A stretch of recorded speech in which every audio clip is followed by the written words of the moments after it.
Bienvenue à la table du Seigneur. Ouais! À la table du Seigneur, vous êtes toujours les bienvenus. Chez le frère Christian, il y aura toujours de la nourriture en abondance et vous repartirez bien repus. Donc, on va lire dans Colossiens, Colossiens chapitre 2, versets 13 à 15. Donc, j'ai déjà lu tout à l'heure, mais je vais relire. Donc, vous étiez morts par vos offenses et par l'incirconcision de votre chair. Il vous a rendu à la vie avec lui, en nous faisant grâce pour toutes nos offenses. Il a effacé. Regardez ça. Il a effacé. C'est ça la justification. La justification, c'est ça, c'est effacer. Donc, tout ce qui était contre toi, devant le tribunal de Dieu, il dit, il a effacé. Il a effacé l'acte dont les ordonnances nous condamnaient et qui subsistait contre nous. Et il l'a détruit en le clouant à la croix. Alléluia. Vous entendez ça? C'est un relais que le Seigneur te bénisse. Donc, on est en train de lire Colossiens chapitre 2, versets 13 à 15. Donc, on était au verset 14. C'est merveilleux de voir ça. Qu'il a effacé l'acte dont les ordonnances étaient contre nous. Oui, nous condamnaient et qui subsistait contre nous. Il l'a détruit en le clouant à la croix. Vous voyez ça? C'est cela la Pâque. Le sens de la mort du Christ. Oui. Oh là là. Il l'a effacé. Oui. L'épreuve là qui était là contre nous. Toutes les ordonnances qui nous condamnaient. Balayées. Alors, plus rien. Il n'y a plus rien contre nous. Vous vous rendez compte? Il n'y a plus rien contre nous. Oh là là. Le Christ a tout effacé. Maintenant, regardez ça. Verset 15. Il a dépouillé les dominations et les autorités. Vous avez vu, bien-aimé? Domination. Autorité. Vous vous souvenez? On a vu ça, n'est-ce pas? Quand on a parlé des grades spirituels, on parle de domination. On parle d'autorité. C'est la puissance des ténèbres. Et qu'est-ce que le Christ a fait de ces puissances des ténèbres? Il les a dépouillées. Autrement dit, il les a désarmés. Vous comprenez ce que ça veut dire désarmer? Donc, les armes qu'il utilisait pour faire la guerre, on lui a ôté ça. Désarmé, dépouillé. Et il les a livrés publiquement en spectacle en triomphant d'elle par la croix. Donc,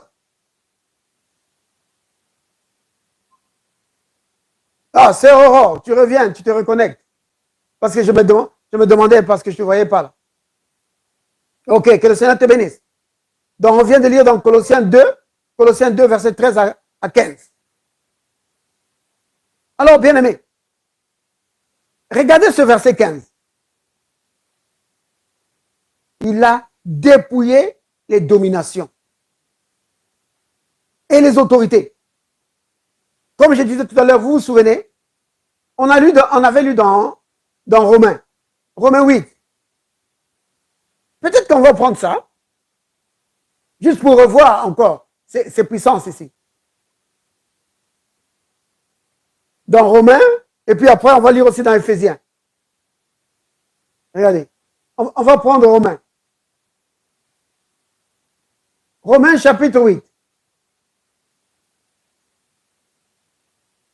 Donc, Regardez ce que l'apôtre Paul dit aux chrétiens de Rome. Verset 37, à partir du verset 37 jusqu'au verset 39. Il dit, mais dans toutes ces choses, nous sommes plus que vainqueurs par celui qui nous a aimés. Vous voyez? Autrement dit, l'amour de Dieu, c'est la source de notre victoire. Oui. Oh, bien-aimé. Le remède, la solution à tous nos problèmes se trouve dans l'amour de Dieu. Oui, l'amour de Dieu pour nous. Quand tu plonges tes regards dans l'amour de Dieu pour toi, c'est une source qui va revigorer ta foi et qui va te permettre de sortir de toute situation dans laquelle tu te trouves. Donc, dans toutes ces choses, nous sommes plus que vainqueurs par celui qui nous a aimés. Verset 28. Car j'ai l'assurance que ni la mort, ni la vie, ni les anges, ni les dominations, vous les voyez ici, les dominations, ni les choses présentes, ni les choses à venir. Verset 39. Ni les puissances, ni la hauteur, ni les profondeurs, ni aucune créature ne pourra nous séparer de l'amour de Dieu. Vous voyez, on parle de puissance ici. Des dominations. Et dans Éphésiens, au chapitre 6, on parle encore de cela. Il y a des puissances, des autorités, des princes, des dominations dans le monde des ténèbres. Satan lui-même est appelé le prince de puissance de l'air.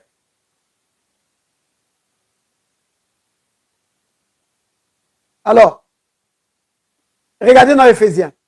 Éphésiens chapitre 6. Si on prend Éphésiens au chapitre 6, alors,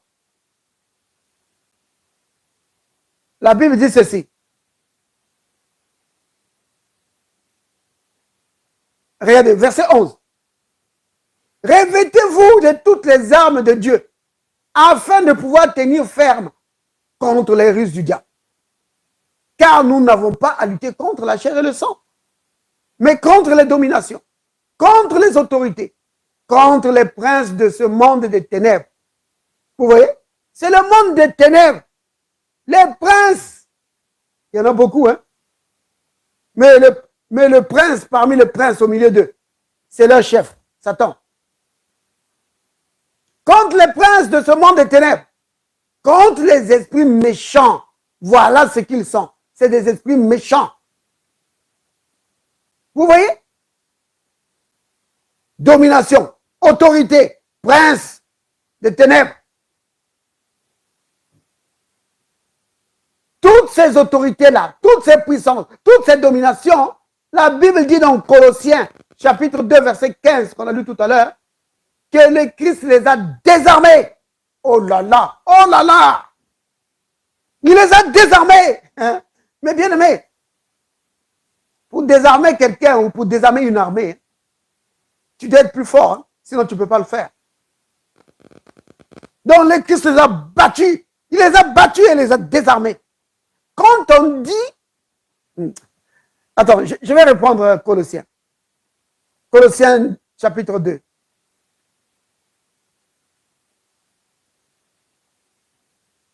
Verset 15. Il les a dépouillés. Donc, il les a désarmés.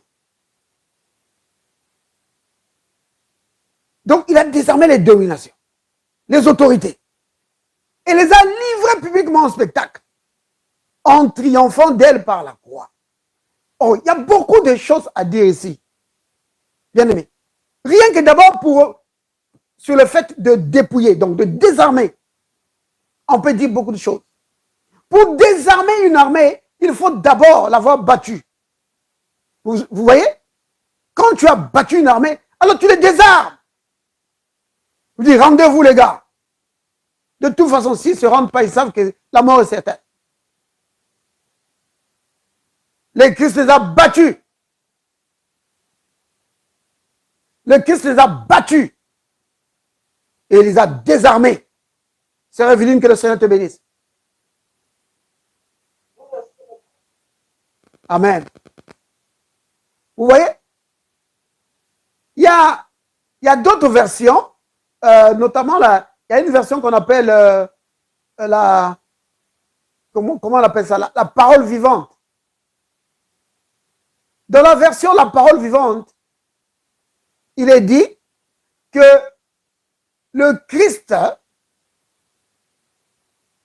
il les a désarmés et il a traîné ses puissances derrière son char de triomphe. Oh là là, vous entendez ça? Il les a traînés derrière son char de triomphe.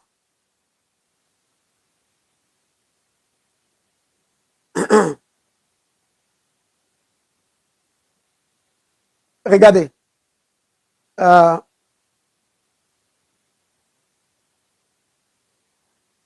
va reprendre Colossiens 2, verset 15.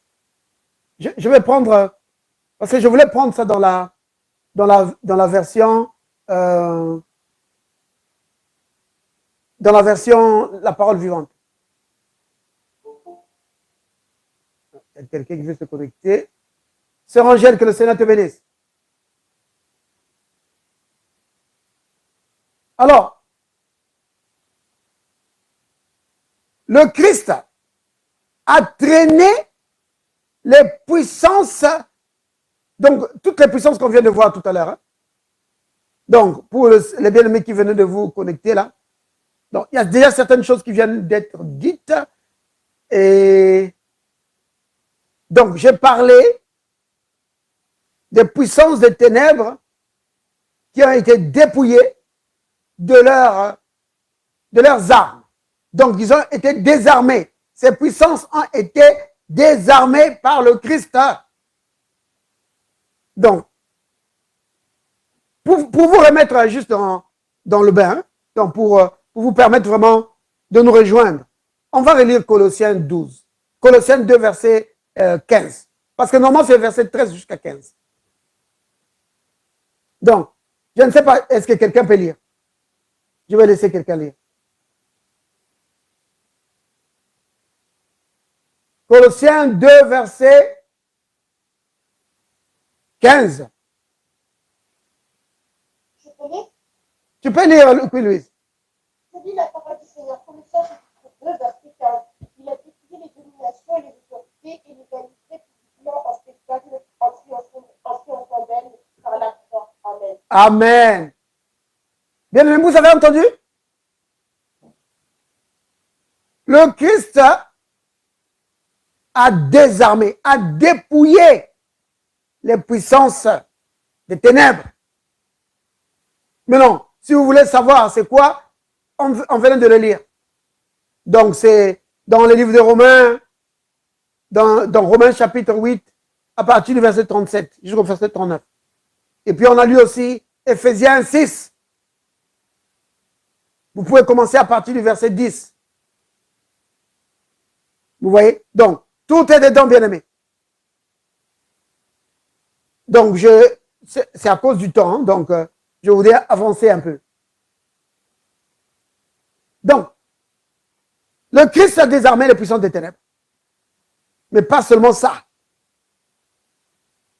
La Bible dit qu'il les a exposés en spectacle. Bien aimé, je ne sais pas, est-ce que vous connaissez le sens du mot triomphe? Oui, ça veut dire réussir. Triomphe, ça veut dire vaincre. Et tu as raison.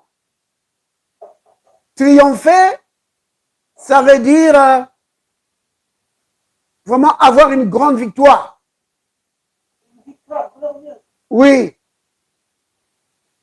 Mais maintenant, bien aimé, il faut savoir une chose, que ça, c'est, comment dire ça? Ça, c'est seulement le sens que nous connaissons aujourd'hui. Vous comprenez? Ça, c'est le sens que nous connaissons aujourd'hui. Mais dans l'Antiquité, le mot triompher, c'est plus que ça. Triompher, en fait, ce n'était pas juste une victoire. Triompher, c'était un défilé. Vous comprenez? Le triomphe, c'était un défilé. Un défilé qui était organisé en l'honneur d'un général romain qui venait d'avoir une grande victoire. Donc, quand un général romain avait eu une grande victoire devant les ennemis de Rome, ce général-là, quand on voulait l'honorer par l'empereur, on lui donnait le droit d'entrer avec son armée dans Rome. Donc, le peuple de Rome était là dans la rue, et alors il voyait défiler le général vainqueur. Et le général vainqueur, il était à la tête avec son char en train de parader, donc de défiler là. Et ses soldats derrière, en train de suivre. Mais il n'y avait pas que ces soldats qui le suivaient derrière. Il y avait aussi les prisonniers. Vous voyez? Il y avait aussi les prisonniers. Donc, les peuples qu'ils avaient vaincus. Vous savez, hein, à l'époque, quand on triomphait, donc quand on avait la victoire sur un peuple, on prenait captif le roi de ce royaume-là, ou les dignitaires de ce royaume, et on les amenait captifs. Vous comprenez? C'était ça la pratique. Donc, les puissances de ce royaume ennemi étaient amenées captives. Et alors, on les attachait avec des chaînes. Et pendant que le général vainqueur était en train de défiler, là, de parader devant le peuple de Rome, c'est, comment dire, les captifs étaient traînés, suivaient avec des chaînes, attachés aux chaînes, et suivaient le général derrière. Ça voulait dire quoi ça? Donc, c'est un message clair. Ça voulait dire que n'ayez plus peur de ce royaume, parce que ses puissances, ses rois, ses dignitaires ont été capturés plutôt, et ils sont là derrière. Maintenant, ne les craignez plus. Bien aimé, vous comprenez le langage? Donc, quand l'apôtre Paul dit, dans Colossiens, que le Christ, il a désarmé, ou il a dépouillé les puissances des ténèbres, les a exposées en spectacle, en triomphant d'elle par sa croix. Le triomphe là dont on parle, ne regardez pas juste la victoire. Non. On est en train de parler ici du défilé que le Christ, il a, dans son char triomphal, il a amené les captifs des puissances des ténèbres, montrant au peuple de Dieu que ne les craignez plus. J'ai triomphé sur eux, c'est terminé. Bien aimé, vous comprenez? Regardez, on va lire la version parole vivante. C'est ce que je voulais faire tout à l'heure. Regardez ça.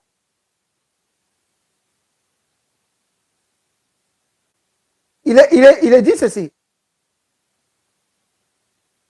Il a effacé, donc Colossiens 2, versets 14 et 15, je vais lire. Il a effacé le document des dettes qui nous accusaient et qui étaient contre nous à cause des règles établies.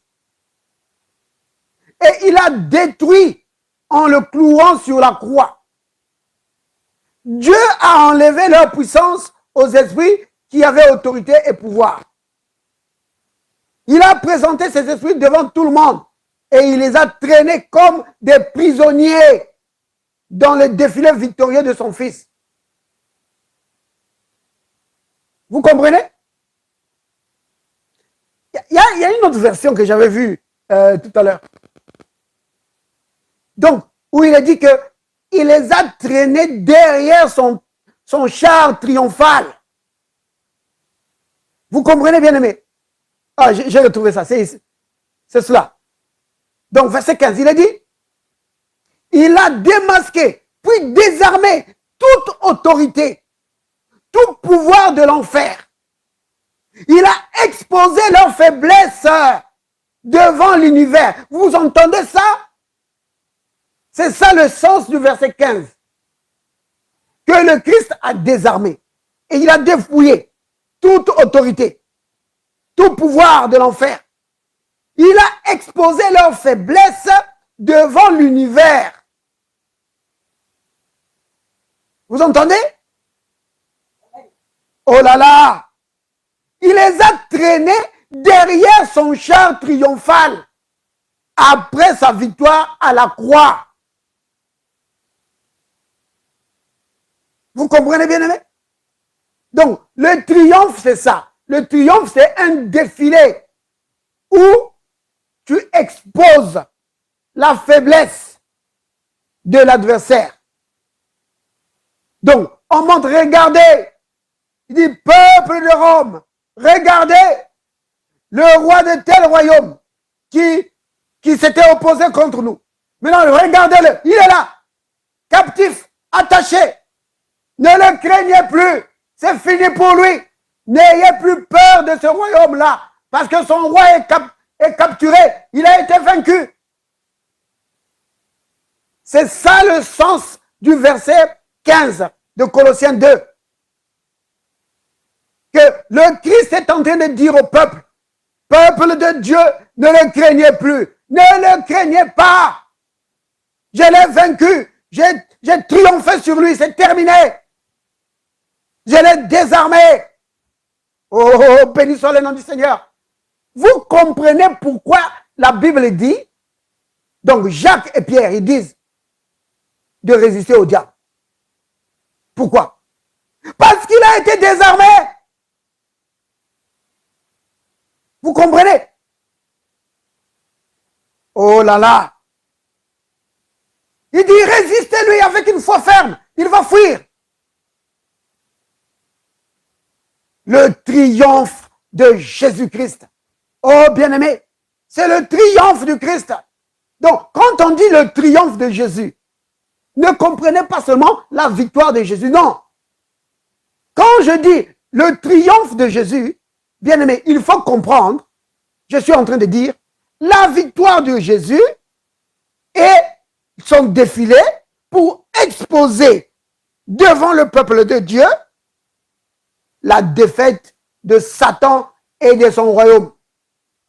Que les puissances des ténèbres ont été vaincues. Que maintenant, le peuple de Dieu a reçu de Christ l'autorité. Vous comprenez ce que ça veut dire l'autorité? C'est-à-dire le droit. Le Seigneur nous a donné le droit de marcher sur ces puissances-là, de marcher sur le royaume des ténèbres. Il nous a donné le droit. Il nous a transféré.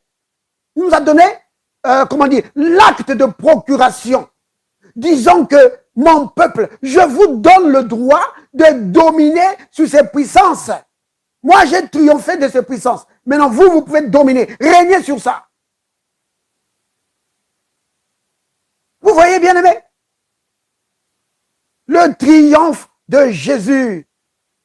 Alléluia. Béni soit le nom du Seigneur. Bien longtemps, dans la Genèse, la parole, Dieu lui-même, il avait prévu qu'il y a quelqu'un qui va venir.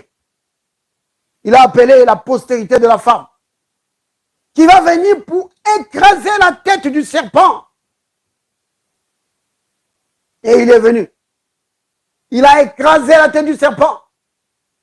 Vous savez qui c'est, n'est-ce pas, le serpent? C'est Satan. Regardez. Genèse chapitre 3, verset 15. Genèse 3, verset 15 dit, je mettrai inimitié. Désolé, Queen Louise. Je vais lire pour aller vite, parce qu'il nous reste très peu de temps maintenant. Je mettrai inimitié entre toi et la femme, et entre ta postérité et sa postérité. Celle-ci t'écrasera la tête, hein, et toi, tu lui briseras le talon. Vous voyez? La postérité de la femme, c'est le Christ, qui est venu pour écraser la tête du serpent, le désarmer. Et pour que cela soit connu de tout le monde, la Bible dit, il l'a exposé en spectacle, en le tirant derrière son char triomphal. Et c'est ce que nous faisons aujourd'hui. Nous annonçons que le Christ a triomphé. Il a triomphé de Satan. Il a exposé ses faiblesses devant l'univers. Peuple de Dieu, ne les craignez pas. Vous comprenez? Oh, bien-aimé, le triomphe de Jésus. Regardez ici dans Apocalypse. Prenons Apocalypse. Apocalypse chapitre 1.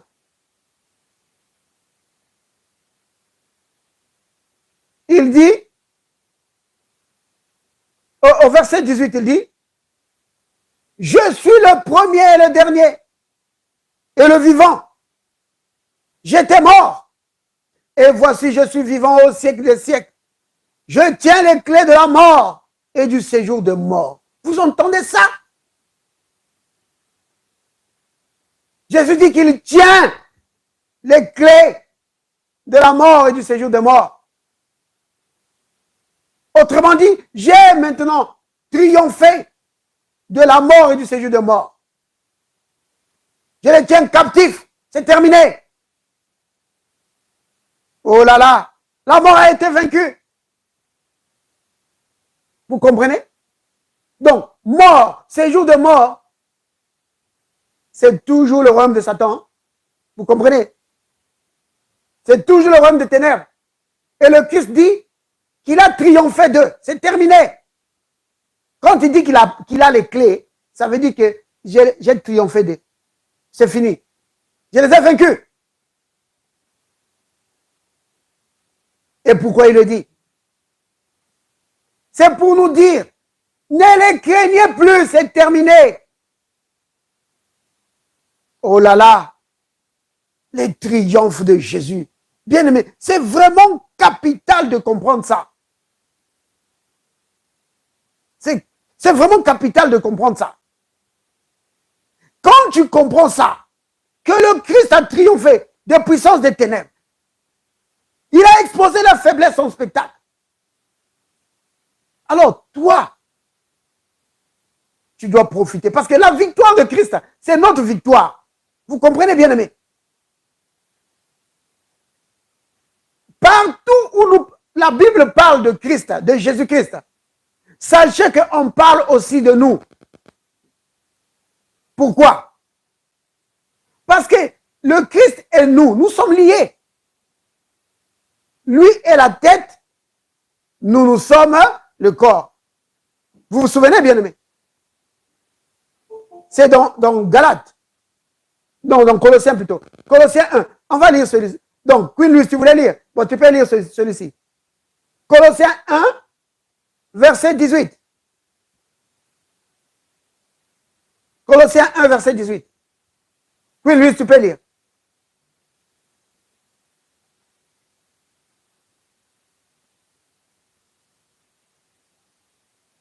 Ah, Queen Louise n'est pas là? Ok. Elle est là. Ah, d'accord. Colossiens 1, verset 18.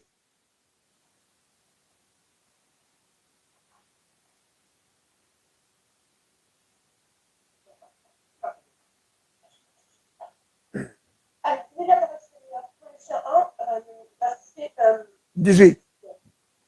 il était la tête du corps de l'Église, il est le commencement, le premier-né d'entre les morts, avant d'être en tout le premier. Amen. Vous entendez? Il est la tête, donc le Christ, il est la tête du corps de l'Église. Bien aimé, ce passage est capital. Parce que l'Église, c'est nous. Et le Christ, lui, c'est la tête. Donc, le Christ, c'est la tête, nous sommes le corps. Mais vous savez très bien que le triomphe, quand on parle du triomphe ou de la victoire d'un général, c'est pas seulement sa tête, c'est tout le corps, n'est-ce pas? C'est tout ce qu'il est.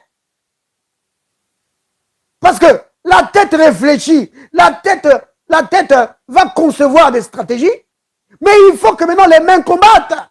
Il faut que les pieds se déplacent. Donc c'est tout le corps qui triomphe. Donc le triomphe de Jésus-Christ, c'est notre triomphe. Vous comprenez? Quand on dit que le Christ a triomphé des puissances des ténèbres, qu'il a désarmé les puissances des ténèbres, c'est de nous aussi qu'il s'agit. Nous avons autorité sur toutes les puissances des ténèbres. Pas étonnant qu'il ait dit, rien ne pourra nous nuire. Vous voyez, bien aimé? C'est capital de comprendre ça. C'est ça le sens de la Pâque. C'est ça le sens de la mort et de la résurrection du Christ. Il a vaincu la mort. Oh, et le séjour de mort. Il a vaincu Satan. Il a exposé en spectacle, bien-aimé. Alors, tout à l'heure, j'ai cité Jacques et Pierre. On va prendre ça. Parce que le triomphe, et bien aimé, écoutez bien ceci. Le triomphe de Jésus ne serait d'aucune utilité si nous, le peuple de Dieu, nous n'en tirons pas profit. Vous comprenez? C'est-à-dire que le Christ a donné sa vie pour nous, pour triompher de Satan, des puissances des ténèbres. S'il a fait ça, ce n'était pas à cause de nous, de lui-même, c'était à cause de nous. Maintenant, si nous ne tirons pas profit de ce que le Christ a fait, alors ça aurait servi à rien. Vous voyez? Alors, prenons Jacques. Jacques chapitre 4. Donc, Nouveau Testament. Jacques 4. Voici ce que les Écritures disent. Au verset 7. Soumettez-vous donc à Dieu. Résistez au diable et il fuira loin de vous. Vous entendez? Bien-aimés, si le Christ ne nous avait pas conféré son autorité, sa victoire, on n'aurait aucune capacité pour résister au diable et pour le faire fuir. Vous voyez? Mais parce que nous sommes un seul corps avec le Christ, sa victoire, c'est notre victoire. Donc nous pouvons dominer. Nous avons le droit. Bien-aimé, c'est un droit officiel reconnu dans tout le monde spirituel. Les puissances des ténèbres sont au courant de ça. Que nous, enfants de Dieu, nous avons autorité sur eux. Ils le savent. Donc quand tu pries, quand tu chasses les démons, quand tu chasses les puissances des ténèbres, n'aie aucune crainte, n'aie pas peur. Tu es un enfant de Dieu. Et tu as le droit de dominer sur ces puissances des ténèbres. Tu as le droit de les chasser.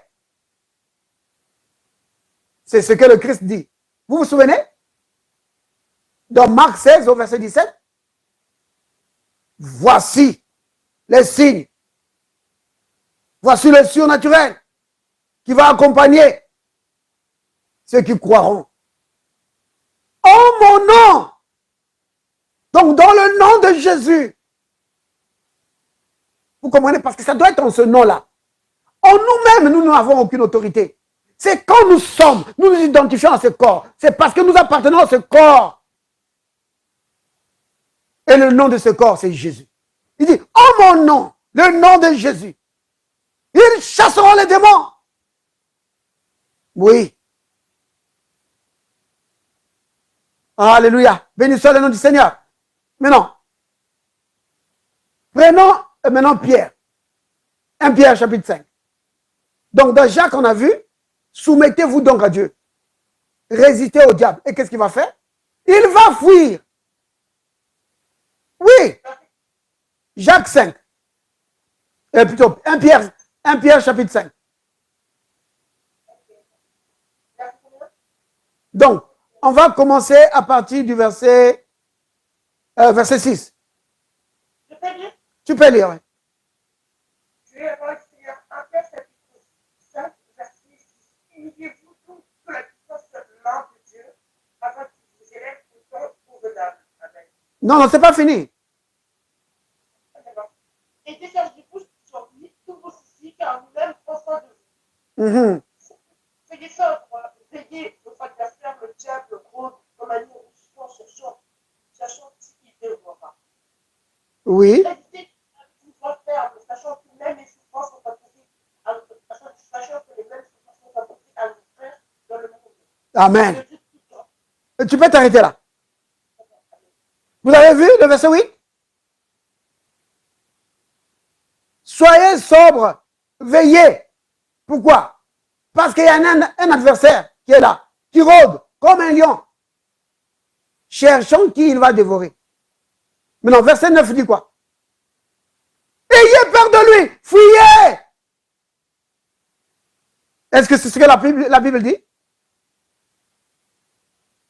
Résistez avec une foi ferme. Voilà. Résistez-lui avec une foi ferme. Souvenez-vous, la foi s'appuie sur la parole, pas sur tes impressions, pas sur ce que tu ressens dans ton corps. Non, la foi s'appuie sur la parole. Donc, si tu veux résister au diable pour le faire fuir, la Bible est en train de te dire, appuie-toi sur la parole, appuie-toi sur la parole et déclare-le devant Satan. Tu vas voir, il va fuir. Vous comprenez, bien-aimé? Si tu t'appuies sur tes impressions, si tu t'appuies sur comment tu te ressens dans ton corps, tu ne pourras pas résister au diable. Tu ne pourras pas lui résister. On te dit, appuie-toi sur la parole et déclare la parole de ta bouche. Tu vas voir, tu vas le faire fuir. Oui. Oh, béni soit le nom du Seigneur. Merci pour le triomphe de Jésus. Son triomphe est notre triomphe. Alors disons tous, Père, merci pour le triomphe de Jésus. Sa victoire est ma victoire. Je marche sur les serpents et les scorpions. Et sur toute la puissance de l'ennemi. Rien ne peut me faire du mal. Au nom de Jésus. Amen. Soyez bénis, bien-aimés.